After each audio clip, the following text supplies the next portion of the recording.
Anybody have a prayer request tonight before we go? Always unspoken requests, we look for in prayer.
Somebody tonight have a song of testimony, something we all.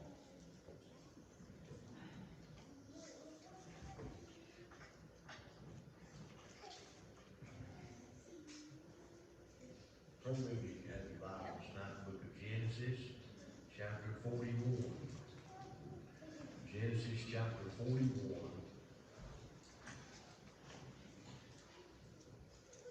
I'd like to read, starting in the first verse, and read several verses of Scripture here through verse 16. We'll try to read through that as quickly as we can. We want to give you what the Lord would have us do. Once you cross into chapter 37, I love the character of Joseph. I love to read and study about Joseph. He was really one of the, I guess, most prolific, you'd say, more comparisons between Joseph and Christ than just about anybody else, really like anybody else in the the book of Genesis. You find that there are 50 chapters, but not in the book of Genesis.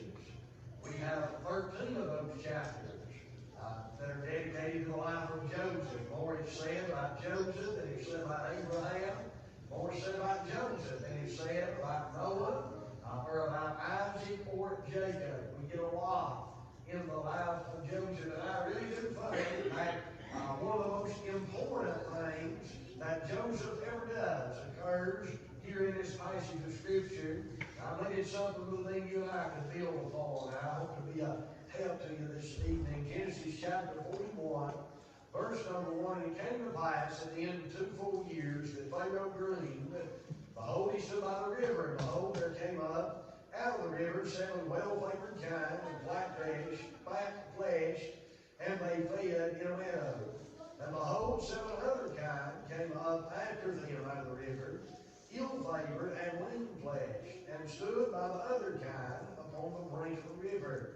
And the ill-favored and lean-fleshed kine did eat up the 7 well-favored and fat kine. So Pharaoh awoke, and he slept and dreamed the second time. And behold, 7 ears of corn came up upon one stalk, rank and good. And behold, 7 thin ears, and blasted with the east wind sprung up after them. And the 7 thin ears devoured the 7 rank and full ears. And Pharaoh awoke, and behold, it was a dream. And it came to pass in the morning that his spirit was troubled. And he sent and called for all the magicians of Egypt, all the wise men thereof. And Pharaoh had told them his dream, but there was none that could interpret them unto Pharaoh. Then spake the chief butler unto Pharaoh, saying, I do remember my faults this day. Pharaoh was wroth with his servants, and put me in ward in the captain of the guard's house, both me and the chief baker. We dreamed a dream, and one night I and he, we dreamed each man according to the interpretation of his dream. And there was there with us a young man in Hebrew, servant to the captain of the guard, and we told him. He interpreted to us our dreams. To each man according to his dream he did interpret. It came to pass as he interpreted to us, so it was. Me he restored unto mine office, and him he hanged. Then Pharaoh sent and called Joseph, and they brought him hastily out of the dungeon. He shaved himself and changed his raiment, and came in unto Pharaoh. And Pharaoh said unto Joseph, I have dreamed the dream, and there is none that can interpret it. And I have heard say of thee that thou canst understand a dream and to interpret it. And Joseph answered Pharaoh, saying, It is not in me.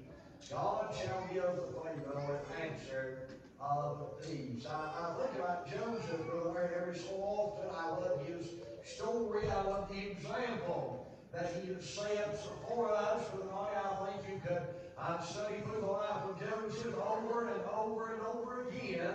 And while you can continually find different ways to apply his character in our life. Amen. The Lord blessed him, and the Lord used him. And brother, wherever he was, we find God doing something with him. And I think that's a very good testimony to have. Amen. That wherever you are, brother, God do something with you. Amen.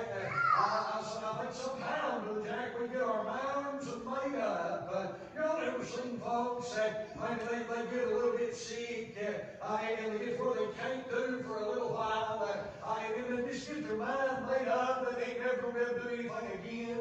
And they go to the doctor, and Brother David, ain't nothing wrong with them, and they can't find anything bad going on, but they just won't get up and do nothing. Amen. They just feel bad. I know they've done, they talk themselves right in after being an invalid. Amen. I've seen folks do that, and then I've seen other folks. Brother Robert, if they could get sick and get down, and they have their mind made up, they weren't going to stay down, and they get back up, and they get down again, and they still have in their mind they weren't going to stay down, and they get back up again. Amen. You know, sometimes, I think we get in our lives, we get into shape spiritually, we make invalids out of ourselves. Amen. It don't matter how good the service is. It don't matter how strong the spirit is. It don't matter how good the singing is. It don't matter how good the preaching is. You know what, Brother Allen? We couldn't get up if we had to. Amen. Then, you know, I've seen some folks. I've been in a few churches. I'm Brother Jack, where folks is just in unity. Amen. I've been around a few times. I've been there where folks just love the Lord. And you can get up and read Jesus wept, and then shut the house down. Amen. They're just excited to be saved. You can just open up your Bible, and they was not ready to have a smell. Amen. They was ready to worship. They was ready to be used of the Lord. And I love it, the life of Joseph, that wherever he was, God used him. Wherever he was, God used him. But he was just a lad. The Bible tells us this. One of the things I love about Joseph is his example to young folks that Joseph was not affected by his surroundings. The Bible said that he went out in chapter 37 with the sons of Bilhah and the sons of Zilpah, and that he went out with them, and he saw the things as they kept his father's sheep, the evil things that they would do. And the Bible said he brought unto their father their evil report. And Joseph was a young man, but the Joseph was honest in what he did, told the truth about what he saw. He wasn't kind on what his brothers were doing, but he was just giving an honest report. Amen. It was not him fulfill the things of this world, but they didn't let himself get sucked into that. I think that's a good testimony that when you can live your life around other folks, that they're involved in things they're not being involved in, and you can be honest about it and tell the truth about it, not that you mean or hateful, but you be honest about it and not get sucked into it. Well, I think God can use you there. Amen. I think God can use you there. He winds up, you know the passage, you know how he winds up there in Potiphar's house, and God used him there, and God blessed the house of the Potiphar, and everything went well, and God was using him, and God was blessing, and everything happens with Potiphar's wife, and even in that, Joseph maintained his integrity. Joseph had done right. Joseph understood. He understood that once you surrender to sin, you're constantly enslaved to it. Well, Job waited for the first time. Now, he knew it was wrong. Joseph said, how can I do this thing and sin against God? Can I tell you, Joseph has an attitude about sin you ought to have. Joseph understood that his conduct was between him and God. And boy, let me tell you something, it would do you and I some good. Because if I understood that who I am as a husband is between me and God, and who I am as a daddy is between me and God, and how I conduct myself as a pastor is between me and God, amen, and how I conduct myself at work, Brother Larry, is between me and God, and everything that I do, in the way I live my life, my conduct is between me and God, and it affects that relationship. Remember what Nathan said to David? Said, how have you done this? And despised the commandment of the Lord. So without I am guilty by sin. I remember when I was a kid, and I'd want to get in a little bit of leanness here and there. Most of the time, you know what my thought was? My thought was, what if Daddy catches me? What if Mama catches me? What if this teacher catches me? You know what my thought should have been? What would the Lord do? You know what my thought would be in the way that I took my life? The way my thoughts ought to work. It ought to be, how would God think of me as a husband? Amen? Well, men, we ought to think that way. Husbands, that's the way we're to think. Amen? That's where we're to go through our mind. What would God think of me as a husband? That's what ladies ought to think as wives. Ladies ought to think, what would God think of me as a wife? How I'm conducting myself, how I am my relationship with my marriage, what would God think of me as a wife? That's what we ought to do as parents.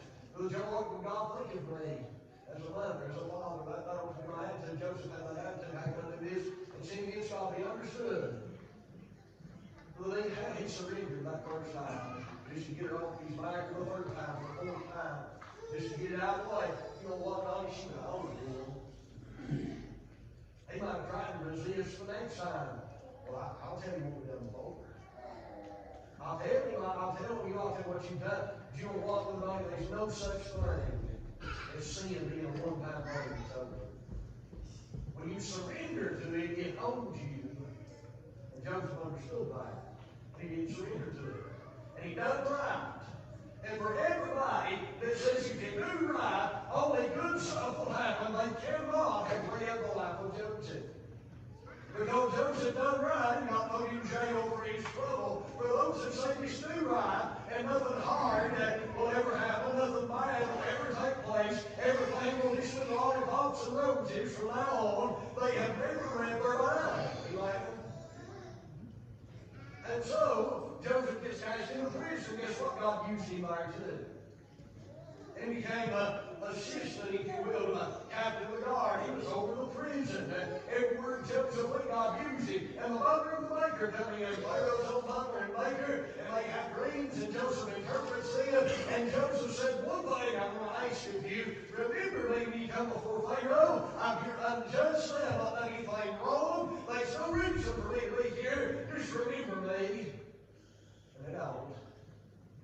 Baker gets killed, the butler gets put back in his position, and 2 years goes by. It's hard to be patient with God sometimes, Jack. It's hard to be patient with God. Joseph has been in prison. He's been done wrong by his brothers. He's been done wrong by Potiphar's wife, been wrong by Potiphar, and now he's been done wrong by the butler. And you know what I heard the other day where he said this, and it stung me bad. But you know what he said the other day? He said, everybody is okay with being a servant until they get treated like one. Now think about that again. Are we not supposed to be servants of the Lord? But they're not supposed to be God's servant. But you know everybody's okay with being called a servant until they actually get treated like a servant. Amen? But Jack, you know what I need? I need to be okay with being treated like a servant. That's something I need to work on. And I didn't amen because I didn't want to kiss him on. I was hoping he'd move on. Get off on something else. Okay, we need a servant to get treated like one. Joseph got treated like a servant. And finally, now he's got in before Pharaoh. He looks right at Joseph and says, I've heard you know how to interpret dreams. Here's what Joseph says. Verse 16, Joseph answered Pharaoh, saying, it is not in me. God shall give Pharaoh an answer to peace.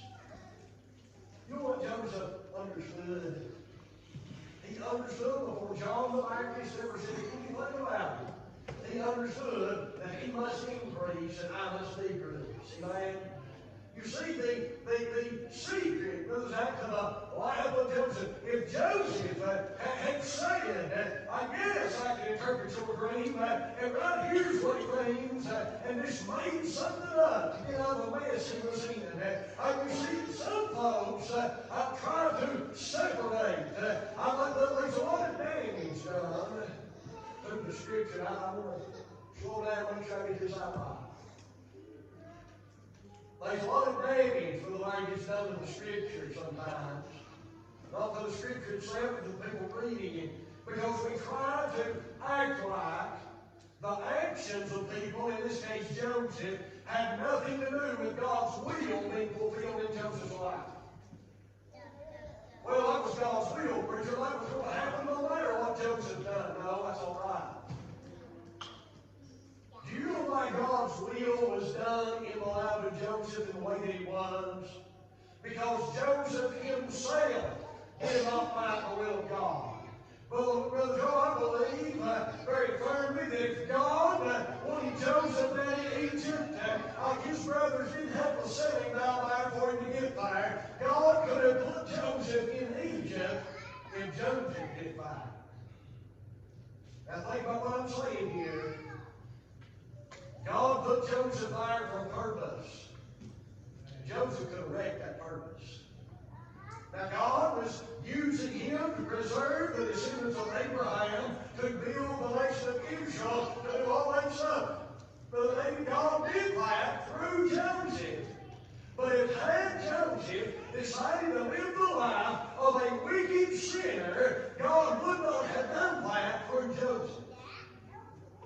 He could have still done it. But rather on, he done it for somebody else. The decisions we make will the power affect how the will of God is carried out in our life. Amen? God used Joseph to do this because Joseph chose the lifestyle that he chose. By all rights, if you study through this, when they come back and all them things take place, Reuben should have been the one to talk to Joseph. He should have been. But there's some things coming out some of this week, and And she might be something I forgot and didn't know. Somewhere Empire, Reuben had got involved with one of Jacob's concubines somewhere. They did something place. And you know what happened? Reuben disqualified himself from that eldest position. Reuben got himself in a mess. And you know who actually did the talking to Joseph when they come back the second time? Was Reuben. That was his place. He should have been the one doing that, but he messed it up. You know who it was? It's Judah. It's Judah. Now, while I love that passage, they say, boy, the joy gets deep in there when you get talking about Judah and that being the tribe that Christ came from and the lineage of Jesus Christ, and he gives the great intercession. I mean, he can get way out yonder real quick, and I love it dearly. But you see, the reason all that took place is because Reuben should have been the one, but his decisions, you see, his decisions. Sometimes we'll talk, you know what we do? We try to insulate ourselves from our decisions. And what we try to do is try to say, well, everything's going to work out the way God wants it, so it really don't matter what I do. Can I say without it matters what I do? It matters what you do. And what God, Joseph was able, in the end, for them to look back on his life and look at his brothers and his strayed him in that way. And he was able to look at them and do something that amazes me. He was able to forgive them for what they had done, for sending them off into slavery. And he said, you meant it for evil, but God meant it for good. In other words, God did something good with the evil that you did. God did something good through this, so that he is able to forgive them and get on the land and get backslide. You know why? Because Joseph made decisions in his life that allowed the perfect will of God to be done in his life. God used Joseph for the saving of the household of Abraham, Isaac, Jacob, all that. But God used Joseph to save them. You know why God did that? Because Joseph said things like he said in verse 16, it is not in me. God shall give Pharaoh an extra peace. If you want the perfect will of God to be done in your life, because I would really like to have the perfect will of God for my life. And you know what we have to do? Brother Joe, we can't divorce our decisions from our circumstances.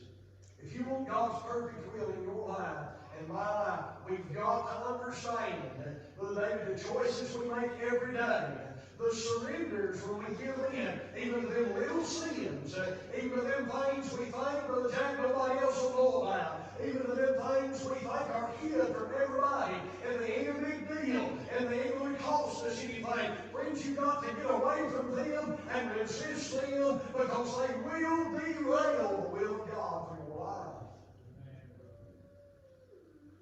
Folks do a lot of harm. But Job, when they try to say it wouldn't matter what Joseph did, God was going to do that with him. No, friend. That's just not true. Joseph's decisions mattered.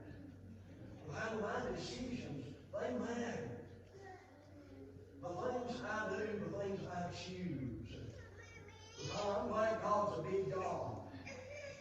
And that he can accomplish his will. Brother Dean, what his will for my life is directly affected by the choices I make. Amen? And I believe God, whether that has a purpose for me right here. Amen? And I believe it's a good purpose. Amen? And I believe God's got a purpose for you right here in this church, in this place. That's why you're here. God's put you here. He's got a purpose for you here. And I promise you, it's not to keep the pew from flying up. Amen. God has a work for each and every one of us to do right here in this body, in this local church, in this community, in the families around about this place. God has a purpose and a work for us to do. And if you want that in your life, we're going to have an attitude that Joseph had and understand, Brother Joe, it's not about us. It's not about what we think we can do. It's not about our capabilities. It's all in Him. Amen.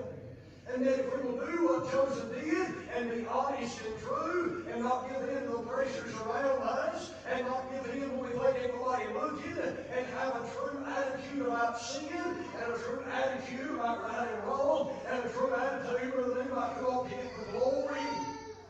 God's will. Everything changed right here in life of Joseph. Everything that he had been through, everything his life was never the same after he had that chance. He gets done saying that, Pharaoh tells him the dream. Joseph said, I'll tell you what's going to happen. There's going to be 7 good years, 7 bad years. If you don't take the entire 7 good years, you're going to start with death in the 7 bad years. And Pharaoh said, who can we find before he is through with this? Brother Joey said him over the whole matter. Joseph's life was never the same. And he fought through a lot of hard stuff, a lot of bad stuff. But he fought through it with a temple right way. And because of that, he was right where God wanted him to be. And God used him for exactly what he wanted to use him for. And the entire household of Israel was saved because of one man who said, ain't about me.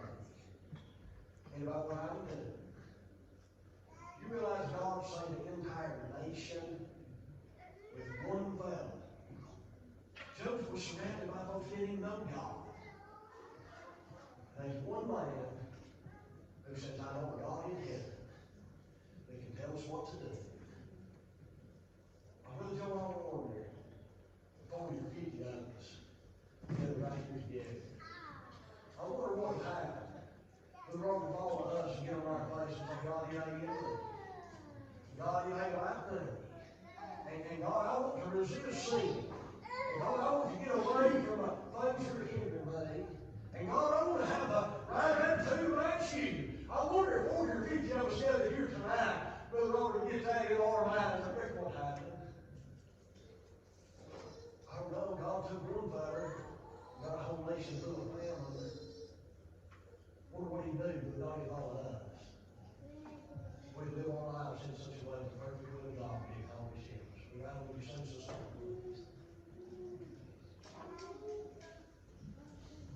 Let's all stand.